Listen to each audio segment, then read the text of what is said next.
Para mí esto es maravilloso. Cuando te adentras en el mundo del misterio de los textos sagrados, encuentras historias. Encima, no todo es mitología, que no todo es fábula. Y que hay arqueología, hay egiptología, hay ciencia en los textos, es lo que a mí me asombra cada día más. Desde que tengo uso de razón, desde que estoy leyendo y estudiando esta clase de textos. Yo no sé tú, pero a mí me ha encantado esta historia. Una historia de misterio, del tiempo, de viajar en el tiempo. ¿Quién viajó en el tiempo en ese? ¿Viajó en el tiempo Ezequías? ¿Fue una sugestión? Porque si la sombra del sol, la sombra que generaban las gradas del reloj de Acaz fueron para atrás, lo tuvo que percibir todo el planeta, todo, incluso los animales.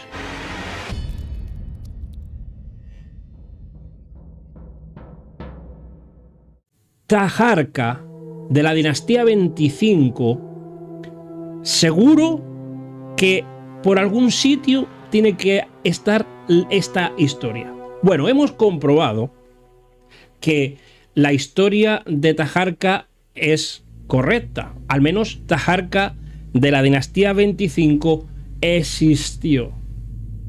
Eso no lo podemos negar. Ahora, ¿Ezequías existió?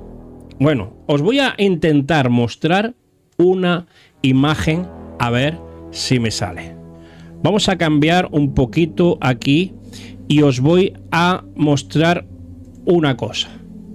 Estáis viendo en pantalla un sello de barro, o lo que quedaba del sello. Ya sabéis que los sellos eran pues la marca de poder, de autoridad, pues para sellar papiros, para sellar documentos, y los reyes usaban un sello.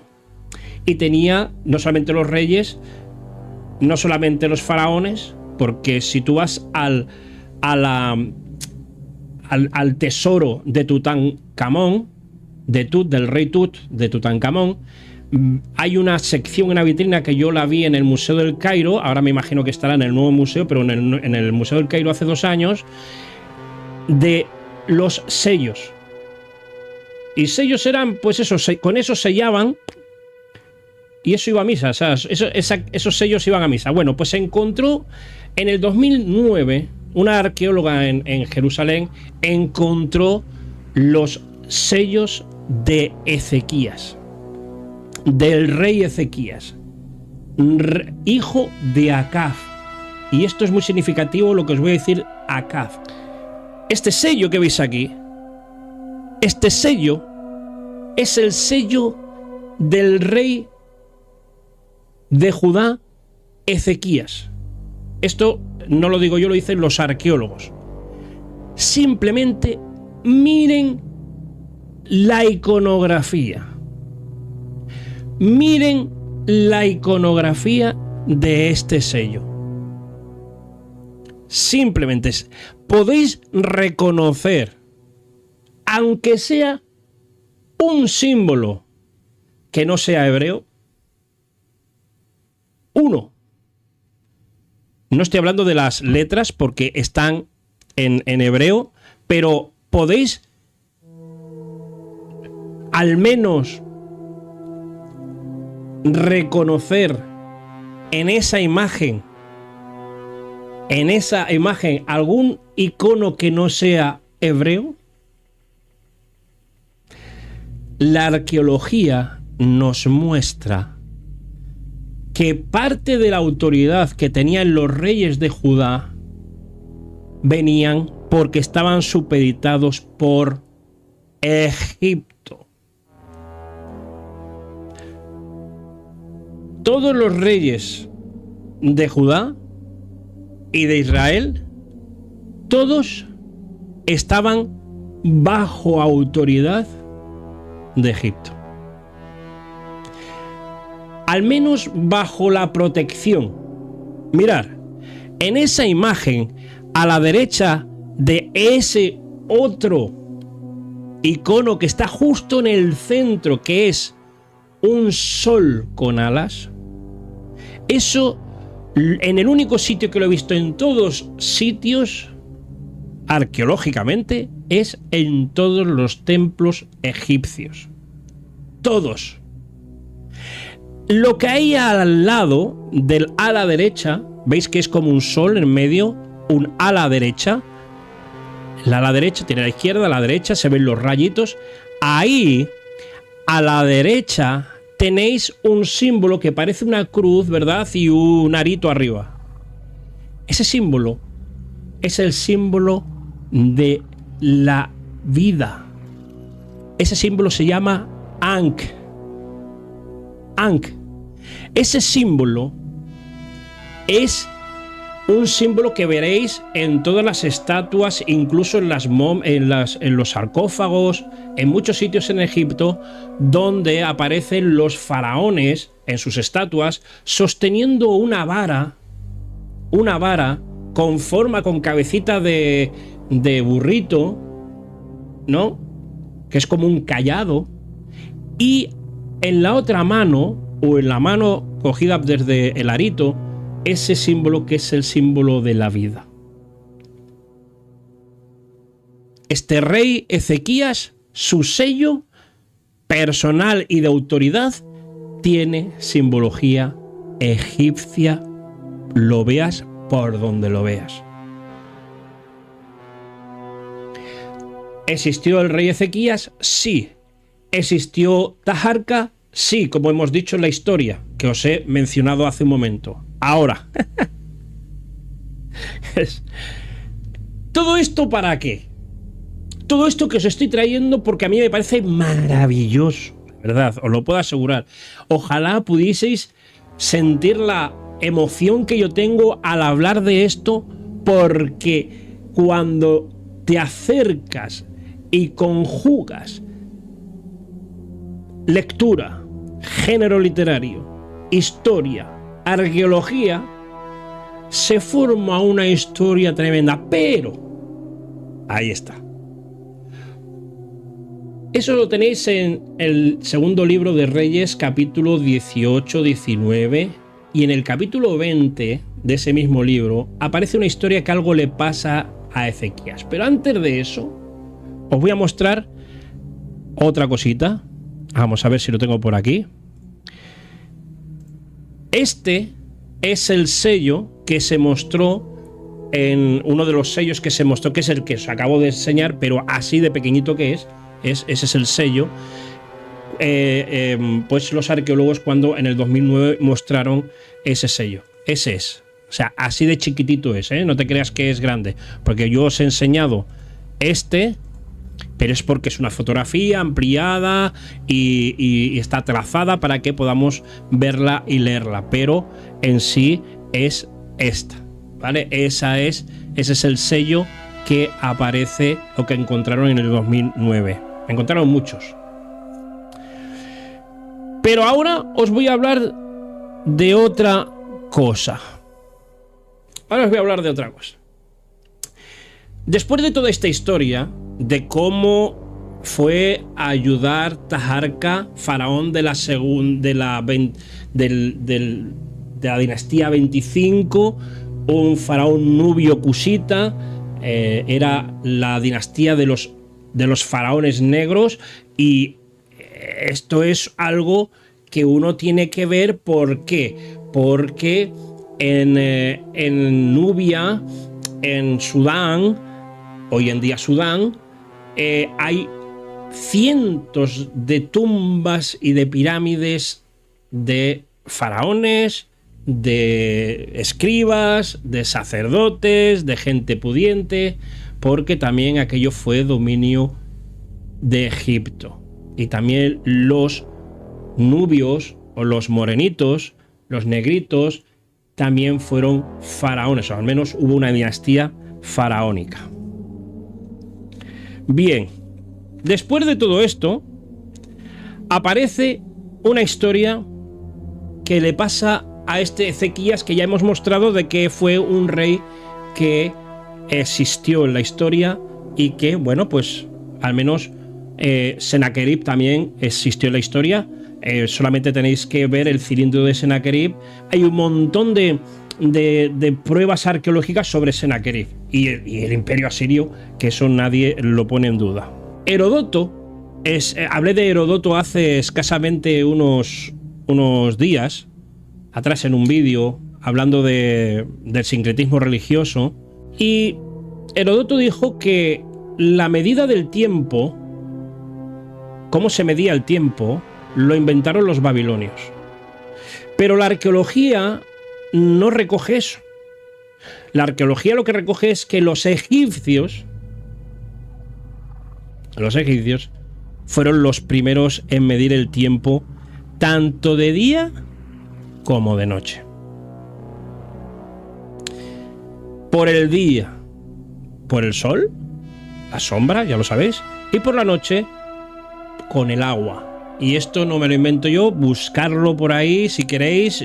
Tengo algunas fotos del Museo de las Civilizaciones, que cuando estuvimos en Egipto la última vez, y vimos ese reloj de agua que era para medir el día y la noche, pero sobre todo la noche, porque los egipcios, no los egipcios normales, sino aquellos que hacían temas religiosos, o sea, los sacerdotes, los escribas, tenían sus tiempos para servir en los templos y necesitaban medir el tiempo perfectamente, porque eso lo tenían bien medido, así que tenían un reloj, vamos a llamarlo así, de agua, con unos agujeritos que medían el tiempo pues con el agua.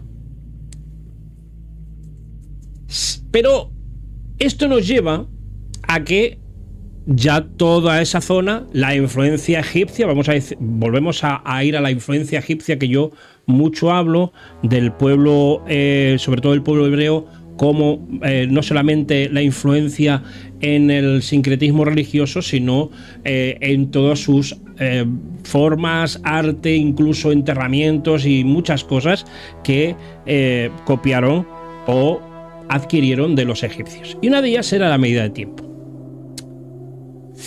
Esto no está muy seguro. Yo os voy a poner algo, ahora os voy a poner una imagen de algo que hay en el Museo Egipcio, que puede ser lo más parecido a lo que este texto dice. Pero este Ezequías le pasó algo. En el capítulo 20 se menciona que Ezequías, viene Isaías, el profeta Isaías, le dice: Dios ha dicho que te vas a morir. Dice: arregla tu casa, que en unos días vas a morir. ¿Te imaginas? ¿Te imaginas que te digan eso así, no? Bueno, eso a mucha gente se lo dice, ¿no? Cuando está muy enferma te dice: mira, te queda tanto de vida, arregla tu vida, no podemos hacer nada. Pero esto es lo que cuenta la historia, ¿eh? No, os estoy parafraseando todo para que no estemos aquí. Oye, para que podamos al menos centrarnos en la historia donde yo quiero llegar. Fíjate qué interesante. Es que por eso me emociono. Le dice Isaías, el profeta Isaías, hijo de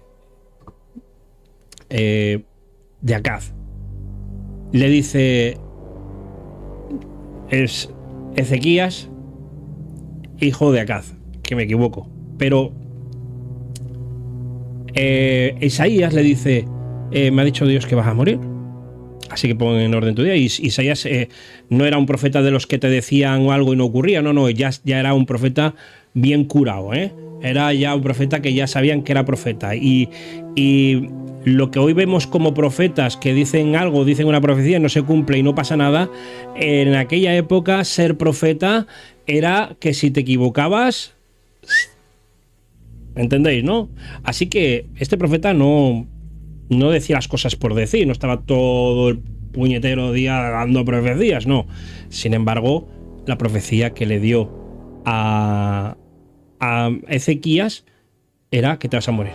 Bueno, Ezequías, pues, ¿qué hizo? Se puso a llorar, dice el texto que se volvió hacia la pared, ay, Señor, y oró, y mira todas las cosas que he hecho por ti, porque hizo muchas cosas muy buenas, porque dice el texto en el capítulo 18 que no hubo un rey como Ezequías en Judá. O sea, era el rey perfecto, aunque algunas cosas se equivocaba, pero era el rey perfecto. Y dice, te vas a morir. Llega otra palabra a Isaías, versículos más adelante, y le dice Dios a Isaías, dile que lo voy a sanar. Y Isaías, quizás como médico o como alquimista, no sé, porque hizo una masa con higos que se le aplicó a Ezequías y se sanó. Y uno puede pensar, bueno, a ver, pues Dios ayudó a Isaías pues como una metáfora de decir, oye, que Dios nos ayuda a todos, ¿no? Es cuando decimos que Dios nos ayuda a todos, buen día, o Dios te bendiga, ¿no? Es como una metáfora. Pero, y dice el texto que hizo una masa y entonces, ¿quién lo sanó? Pues lo sanó Isaías, ¿no? Pero dijo que, bueno, pero ¿quién le dio la receta esa a Isaías para que de esa enfermedad que iba a morir, pues se sanase? Porque era una enfermedad, porque dice que se sanó. No era que vas a morir ipso facto y estás sano, no, sino que era algo que debía tener. Y dice que el texto que se le añadiría a los años de Ezequías 15 años. Dice, mira, ahora no te vas a morir mañana, sino que te voy a dar 15 años. Y dice que lo sana. Pero el texto hace un giro. Yo os aconsejo que leáis el texto, no os lo voy a leer ahora, pero que lo leáis, porque es como que corta el texto y añaden una cosa fantástica, que tú lo cuentas y dices, es ciencia ficción. Es ciencia ficción. Entonces ahí entra el chip de la fe, que si sí, que si no. Y lo que ocurre es que ya estaba sano, pero el texto sigue como si Ezequías no supiese que estaba sano. Entonces le dice Ezequías a Isaías, ¿y cómo sé yo que el Dios de Israel o Yahweh me va a sanar? ¿Qué prueba tengo yo de que me va a sanar?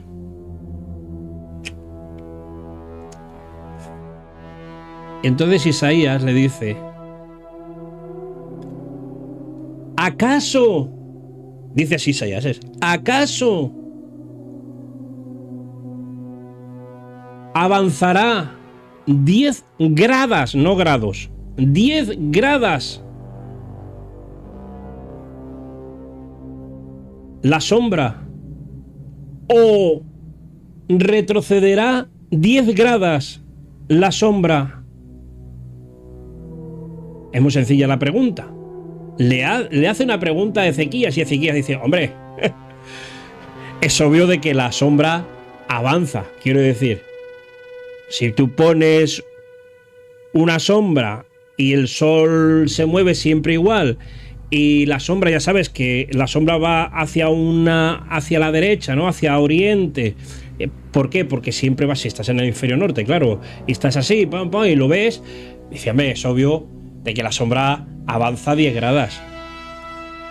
Pero lo raro sería que la sombra retrocediese 10 grados.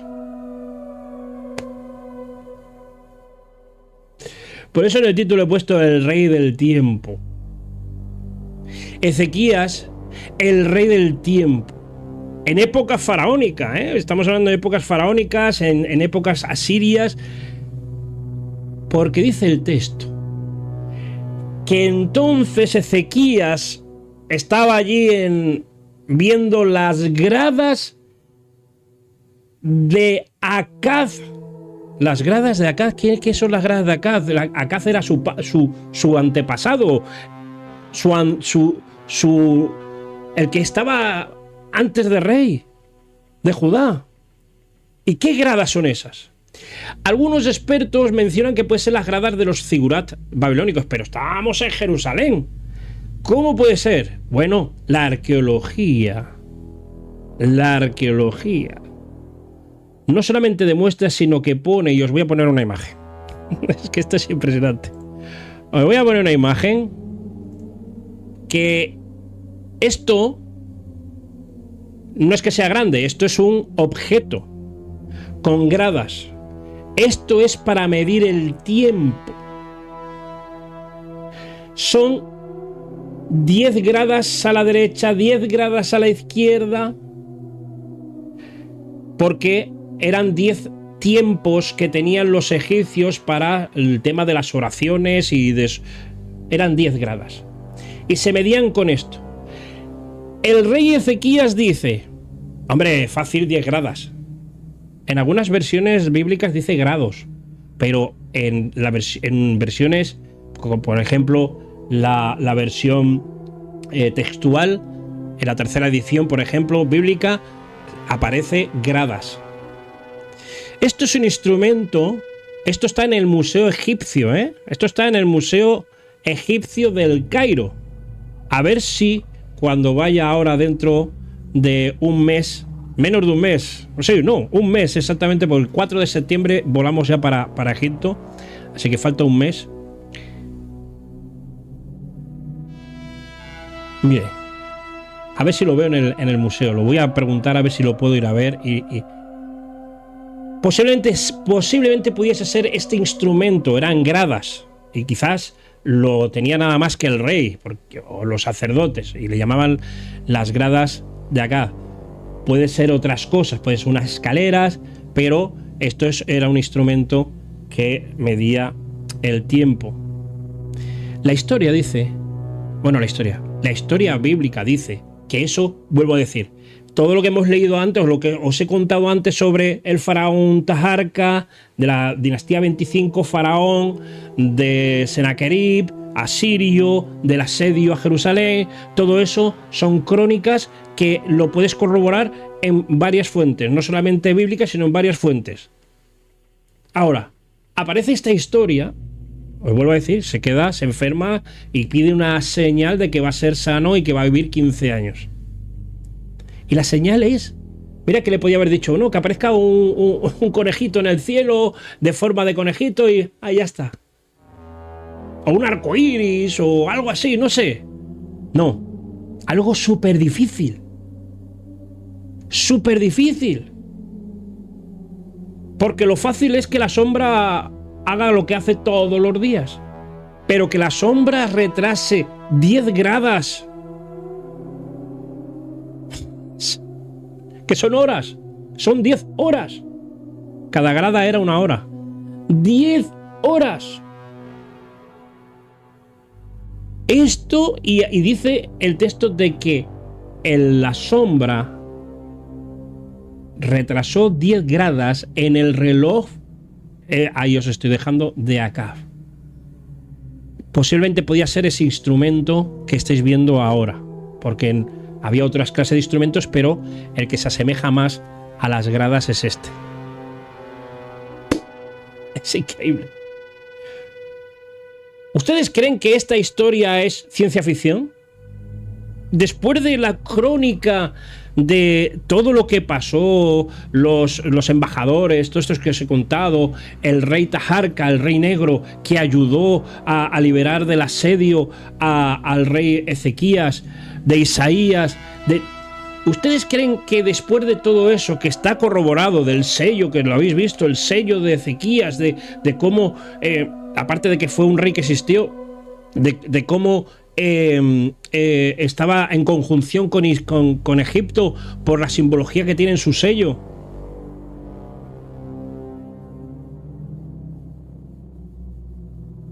Esta historia de la sombra, esta historia, ¿ustedes creen que fue crónica?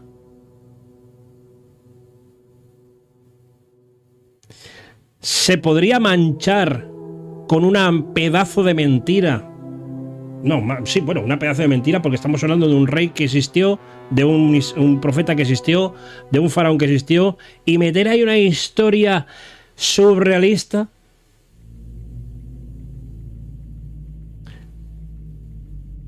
¿Por qué el tiempo? ¿Por qué el control del tiempo?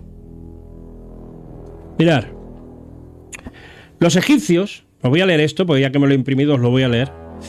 Uno de los primeros pueblos fue uno de los primeros pueblos en dividir en partes iguales, empleado para, dividir los días en partes iguales. Empleado para la medida del tiempo, instrumentos como relojes de sol, margets o unas plomadas utilizados por los astrónomos desde el 1500 a.C. Os he dicho que Heródoto en el 430 dio la invención del reloj del sol a los babilonios, pero el reloj más antiguo que se conoce hecho de un exquisito verde es de origen egipcio. Después de 1500 años antes de Cristo entraron en uso otros modelos de reloj. El reloj de sol dividía el sol en 10 partes, por eso hablo de las gradas, con 2 horas de crepúsculo adicional durante la mañana y la tarde. Constaba de un tallo largo dividido en 6 partes y una barra elevada que proyectaba una sombra sobre unas marcas. Este reloj se orientaba al este durante la mañana, mientras a mediodía se giraba hacia el oeste, midiendo cómo el sol se ponía en la dirección opuesta. Los obeliscos también servían como relojes de sol, eran diseños grandes y públicos. Y había indicadores a su alrededor que marcaban unidades de tiempo, indicaba la mañana, la tarde, el solsticio de verano, etc. Creo que aquí tengo una imagen del reloj de agua que se usó a partir del 600 a.C. No sé si... Bueno, espera un momentito, que cambio aquí de imagen. No sé, ese es el reloj de agua, ¿de acuerdo? Y este es lo que os he puesto, y abajo hay uno mucho más antiguo que era movible, al igual que este. Bueno, ¿qué os ha parecido la historia? El texto sagrado nos habla de una historia de que el tiempo se modificó, y la manera de poder medir de que el tiempo se modificó fue a través de la sombra. Yo digo, si fuese así, ¿quién vio que la sombra se movía? Lo vieron todos los egipcios, lo vieron los asirios, lo vieron todos los hebreos que vivían en Jerusalén, o solamente lo vio Ezequiel. Porque si está recogido en una crónica, pues bueno, no me parece anormal que aparezca una historia así después de el bagaje que tuvo este rey llamado Ezequías, que hizo lo correcto y que no hubo en Judea, un rey como Ezequías. No hubo ni Salomón, ni el rey David, ni nadie de nadie, ni Saúl, ni aquellos reyes famosos. No hubo uno como Ezequías. No hubo uno. ¿O solamente vio Ezequías sugestionado quizás? Ojo, estoy hablando aquí, ahora estoy especulando, sugestionado por lo que le había dicho el profeta Isaías. ¿Sabes lo curioso de todo esto? Es la prueba. O sea, nos tenemos que ir al detalle. El detalle de este evento no es si Ezequías se sanó, no es si Taharka, el faraón nubio de la dinastía 25, fue a rescatar... no fue te voy a rescatar Ezequías, no, fue en contra de los asirios que salieron por patas de Jerusalén, dejaron el asedio. Es el control del tiempo. Que toda esa historia se ha manejado hasta este final. Es que la única manera de probar que las cosas que te ocurren son extraordinarias, la prueba de eso tiene que ser súper extraordinaria. O sea, las pruebas tienen que ser más grandes que el evento, mucho más grandes, porque el texto ya nos decía que ya estaba sano. Había hecho Isaías una cosa con higos no sé qué clase de higos eran, le hizo una amalgama ahí, no sé a dónde se lo colocó, sanete, 15 años más de vida.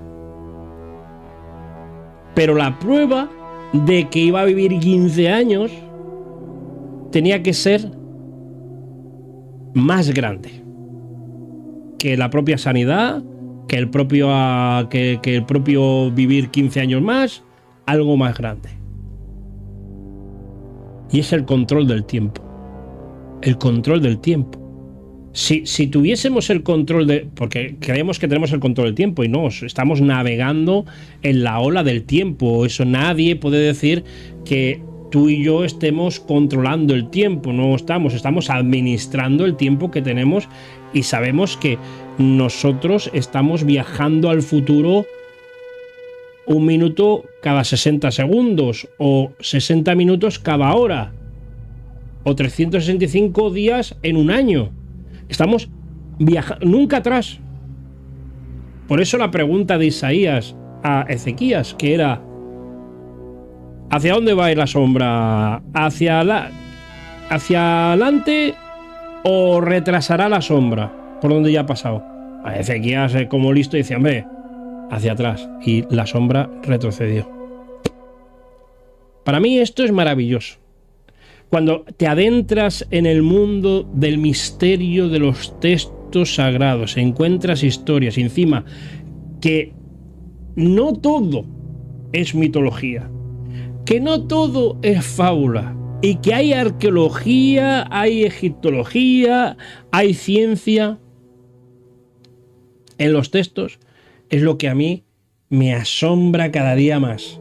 Desde que tengo uso de razón, desde que estoy leyendo y estudiando esta clase de textos. Yo no sé tú, pero a mí me ha encantado esta historia. Una historia de misterio, del tiempo, de viajar en el tiempo. ¿Quién viajó en el tiempo en ese? ¿Viajó en el tiempo Ezequías? ¿Fue una sugestión?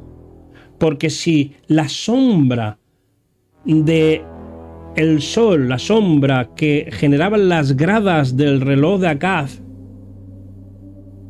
fueron para atrás, lo tuvo que percibir todo el planeta. Todo. Incluso los animales lo debieron de ver y debió de estar no solamente escrito ahí, debió de estar escrito en otro sitio. Bueno, mi conclusión, y ya no me voy a ir a más, mi conclusión en esto es que la historia esta nos puede enseñar algo. Quizás, poniendo un poquito de, y plantemos un poquito de fe en estas cosas, de que a veces, aunque nos den las soluciones, nos den la respuesta a la esperanza que esperamos en ciertas cosas, como en la salud, en los problemas, que sepamos, y eso es posible, lo que figurativamente podemos aprender es que hay alguien, no algo, yo creo que algunos dicen que es la conciencia del universo, la conexión con lo que sostiene y la sustancia del universo, lo que sostiene, donde se sustentan todas las cosas habidas y por haber, donde se sustenta el alma de las personas, de los animales, de que hay esa energía, bueno, no sé si llamarlo energía, porque hoy en día le llamamos energía a muchas cosas, ¿no? Por no llamarlo ese ser desconocido, si es un ser, porque tampoco pienso que sea un ser. Yo tampoco pienso que sea un ser. Yo pienso que puede ser más un pensamiento que tiene conciencia propia, sentimientos, de que tiene el control del tiempo. Es el creador del tiempo, es el que maneja el tiempo y es el que terminará el tiempo.